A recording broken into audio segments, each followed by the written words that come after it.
Hello and welcome to EduMate.tv. I'm Chetan Sharma. These are uncertain times.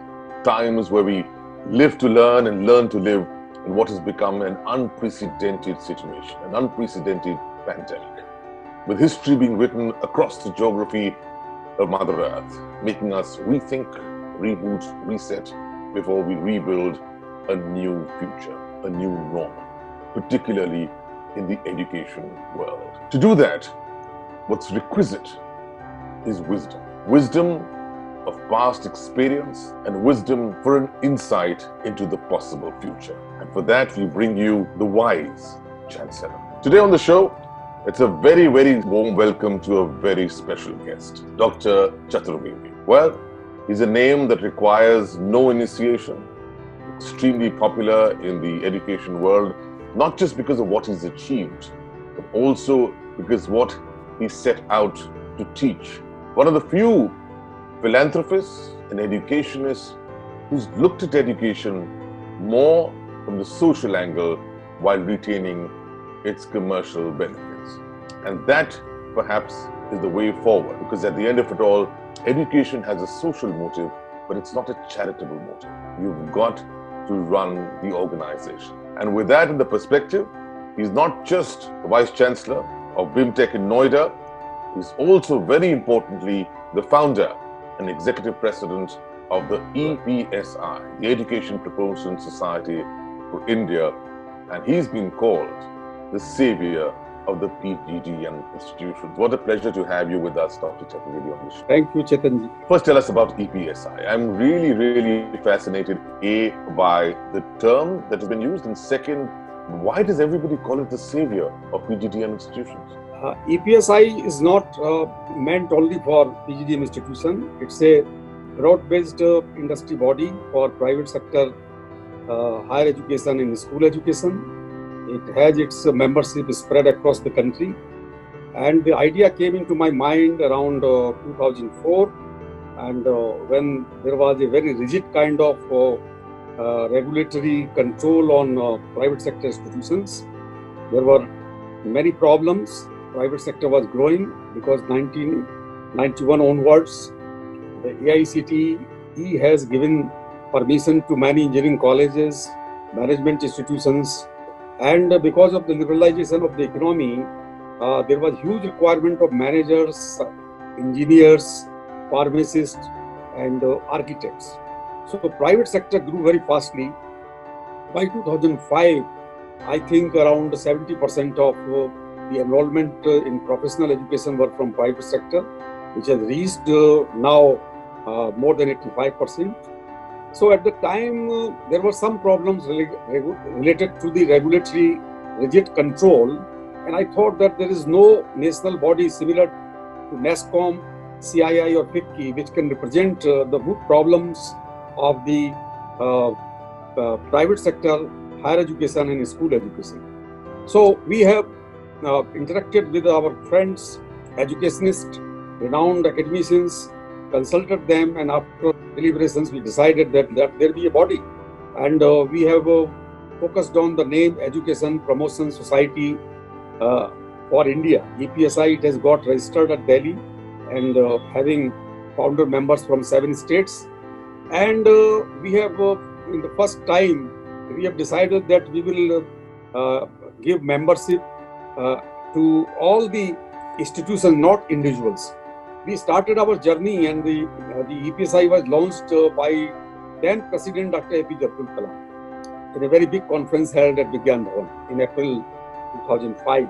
In the current scenario, what do you think are the biggest challenges right now, and what is the EPSI doing about it? Our biggest challenge world over for education, be it in public sector or in private sector, be it public owned or private owned, education is one of the most suffering sector of the global economy. Students in schools and colleges are sitting at homes. They are trying to get access to online classes. It is difficult for many of them, majority of them, because of the bandwidth problem, because of inequity in access to the gadgets, laptop, computer or smartphone.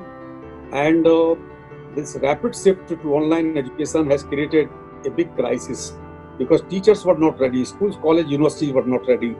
So in India also, the private sector institutions and public institutions, everybody is suffering. A tribal boy from Bastar has to travel 10 kilometers for reaching to the nearest town to get the signal on the one of the smartphone owned by his relative. And this is the irony that we are happy that online education is serving the purpose, but it's a tough call for the academicians like us, for private sector institutions, for government-owned institutions. It's good that you mentioned about the digital infrastructure, which is woefully divided in this country. I mean, this country has been divided, through centuries on caste, creed, color, and now the most sinister challenge is the potential divide of the digital domain. And while it may be okay, it's not just a technological play, it's a play of dividing the educated world. Because if online education is here to stay, and it certainly is, and it's here to make a very high impact, unless and until we ensure that every citizen of Bharat, not just India, has access, A, to bandwidth, and B, to a device from which he can study, then our purpose will not be solved. I fully agree with you, and I have few suggestions to make that what can be done. Immediately, gadgets and internet bandwidth cannot be given to 30 crores students, but at least some of the innovative and out-of-box thinking should be used. That the villages, like I have given example, a village boy from Bastar, the Naxalite infested area where there is no internet available. So why can't government use some technology to provide internet available in those remote areas? And the poor people who do not have paying capacity to pay for internet connectivity and for the gadget, why can't we group them village-wise or block-wise in a public library or in a school? A room can be converted where students can go and access their lessons. Why can't we use radio? Why can't radio, television, community radio, all needs to be leveraged and leveraged quickly. Yes, if internet is to be used for higher education, then there should be a kiosk or a access center for the college-going students in poor areas. So I think we cannot simply leave our students from poor families and lower middle class families that they should manage their affairs. Let's say, imagine the education system 10 years from now. Bases the challenges you see. Where do you think the big thing is going to happen? Big game changer may be this new education policy. Although there are skeptics and there are people who are not fully convinced with its recommendations, but at least it is futuristic. Somehow it should be put into motion, because for last... But sir, this is going to need a lot of money, and you know that already this country spends hardly 1.5% on its GDP, which is almost 1/5 of what any other developed country spends. So unless and until the government spends with secrecy, it's not going to be possible. Ministry of HRD submitted to 15th Finance Commission that 10 trillion rupees funds will be required for education and for next 5 years. And I think the national goal of spending 6% of GNP on education is still far away. Right now, less than 4% of GNP is being spent on education, which includes school education, higher education, everything. So I think you are right that the future recommendation of Kasturi Rangan Committee may be futuristic, may be pragmatic, but I think without financial support, massive financial investment made by the government as well as the private sector, nothing can work. Yeah, and let's not forget, Dr. Chaturvedi, that this country's constitution provides for free and compulsory education till the age of 16, and that's a far cry. I think enrollment up to the class 8 increased sizably, but the question is that dropout rate is too high. Number one, in school education from class 1 to 5th, dropout rate is too high. Number two, the quality of education is miserable. It means the quality of lessons imparted by teachers or our methods are woefully inadequate. Do you just feel, sir, that this is at the behest in the government schools, or is it also in the private schools? Because, I get some mixed information. I know my conversation with the Delhi Education Minister, Mr. Manish Sisodia, last month. In fact, in the pre-COVID environment, he'd taken me across to visit some of the government schools where they've done exemplary work. And I've also got reports of private schools which are finding themselves woefully short in terms of quality teaching. So there are mixed signals that I get. So good schools are both in public sector and private sector. You may be knowing very well that one of the private school of Hyderabad, which is known as HPS, the True. 3 former students are heading 3 biggest IT companies of the world. So I think Delhi government has done good work in Delhi, or in some other states also government schools doing well. I am talking about majority of the government schools are performing poor because of the poor governance. There is no government control of government officials. There is rampant corruption. Teachers are not going to school. Biometrics have been introduced, but they know how to manipulate the system. In private schools, at least the owner is sitting at the spot. He has his personal involvement in running the school. He knows that if the teachers are not teaching good, then people will not take admission next year. The premise of starting institutions by private players, few of them, without any doubt, were true educationists, right? Were true philanthropists. But several of them, which you will agree, were actually politicians or real estate players who just wanted to leverage that asset and convert it either into a hospital or into a hotel or into a school. And they saw the service sector picking up from there. But they weren't dedicated to the field of education, right? And now they're filing themselves short because they realize that it's actually a service business. It's not a real estate business. So I broadly agree with your statement, but here I want to put forth one dichotomy of our education system as per the law of the country and some verdicts of the Supreme Court. In our constitution, education has been considered not for profit. But is it possible without creating surplus, any institution can survive? Supreme Court has given a scheme, I think 15 years back in some of the landmark judgments, that reasonable surplus should be allowed to private sector institutions in higher education or in school education also, because surplus will give them impetus for future growth.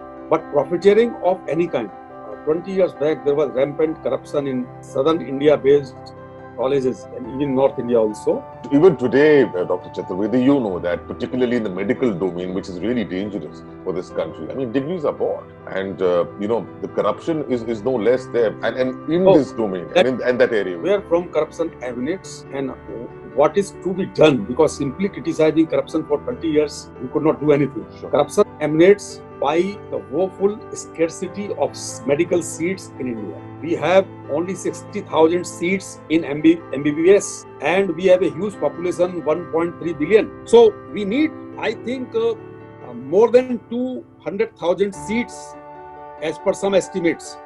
And government can convert district hospitals and link with them medical colleges, new medical colleges, and seats can be increased. Why do you think they're not doing this? Cost of setting up a medical college is exorbitant because of setting up a 300-bed hospital. In all districts, there is a district hospital. Although those district hospitals, everybody knows what is the quality of service. Why do we go for any operation to private hospitals? Because we are not 100% confident when there is a question of saving life.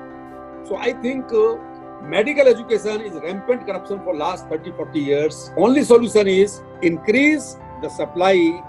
Absolutely.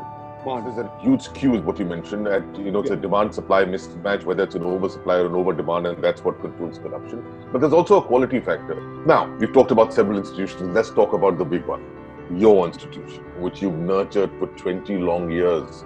Dr. Chaturvedi, I remember BIMTech being, I think it was a basement in Pushpihar, to now a fully fledged residential campus at Greater Noida, a beautiful campus, and now you are one of the top 10 private B schools of this country. You achieved the ICT Category 1 autonomy along with XLRI of Jamshedpur. Tell us about this journey. What makes it so special? Journey has been very interesting because I devoted the prime time of my age, and I devoted 20 years, and I'm still continuing here because I have the faith with owners.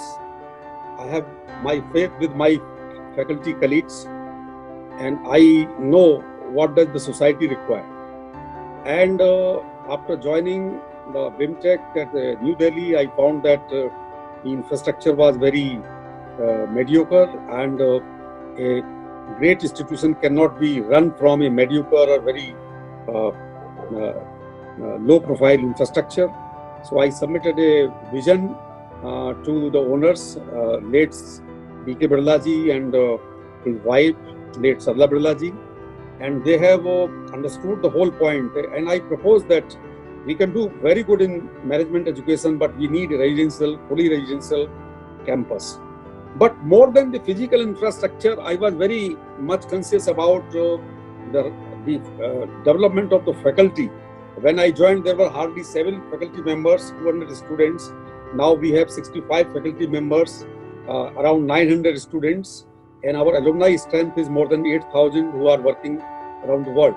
And not only we have developed one of the most beautiful, efficient, robust infrastructure where all the 900 students can live comfortably and faculty members can live comfortably. I am also living in the campus for last 20 years. And but we have seen a dream that BIMTech should become one of the well-known institutions of India, and now we are moving towards international accreditation. We have got all accreditation from India, from AIU, from NAC, from NBA, and high scores in all accreditation. We are A+ institution according to NAC and NBA. And our effort is now to become renowned in Asia, and we are known at international level. For last 5 years, we have been trying to get AACSB, which is the gold standard in management education. Out of 15,000 B schools in the world, only 800 are accredited by AACSB, which is 100 years old body. And Dr. Chaturvedi, they say that when you make the one true sign of greatness, as what you're showing, is that even after achieving so much, you always have a thirst for more. And you always believe that what you've done is work in progress. And thank you for that inspirational statement. So, there's a vision 2020, which is a perfect vision. But for you, there should be a vision 2025. What would 2025 be? We have prepared a vision in 2012. That was a vision for 2020.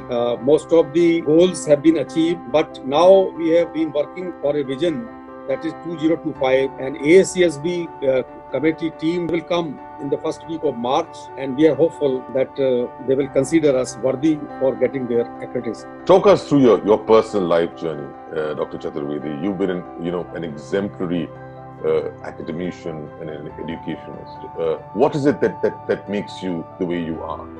What is it that makes you an inspiration for the other generations to follow? I'm from a very humble background, and I belong to a small town which is very near to this place. I was born and educated at Mathura, and without getting access to any quality institution, I studied whole education in Hindi medium. But instead of doing CA, the opportunity was there for me because my brother and all relatives are in chartered accountancy profession. They are some of the biggest chartered accountants at Mumbai.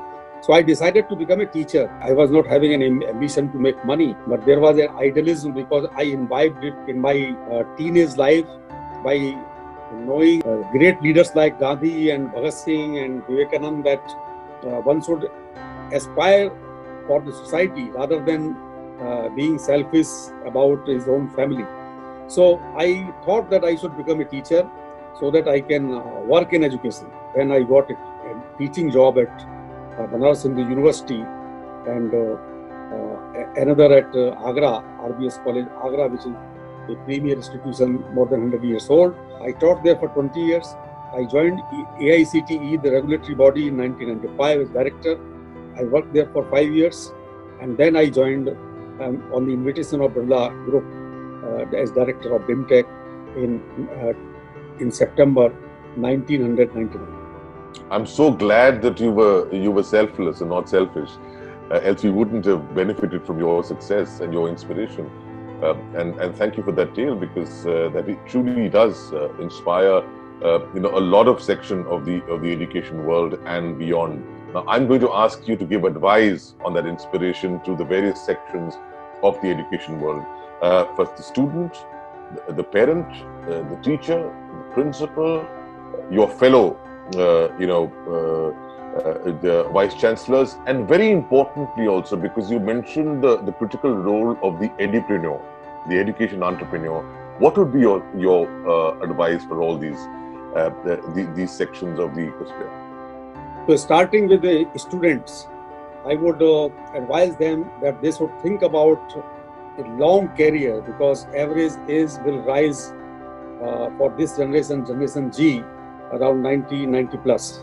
So they should think about higher education as if they are joining a marathon rather than a sprint, and they have to decide which discipline they have to pursue according to whatever is their liking or whatever is called of their heart. To parents, I would advise that don't force your children, and don't think that they should become what they could not become, and they should allow the young generation to dream big and to select a discipline as per their liking or as per their capabilities.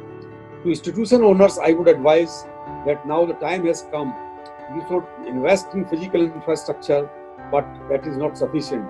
You should invest in soft infrastructure also, that is the governance of the institutions, that is the quality of the teachers. I would advise the government that let there be reform in our education system, and there should be a public-private partnership model where government cannot invest. Private sector should be invited, and they should be given utmost freedom, autonomy. I'll add another PPP model, and that is more related to the COVID environment. You've got to be pragmatic, you've got to be positive, and you've got to be progressive. That's the only way forward in this realm of uncertainty. It's quite amazing as to how you've structured your thinking, the clarity of your thought for every single section of the ecosphere tells us what makes Professor and Dr. Harivansh Chaturvedi a complete, inclusive and a 360-degree academician. Thank you for sharing your success. EduVate is a very promising concept, and I think India's burgeoning education sector needs several channels, but being the first attempt, I would give you my moral support, my appreciation for your big initiative, and we are hopeful that you will do something wonderful for the education sector of the country.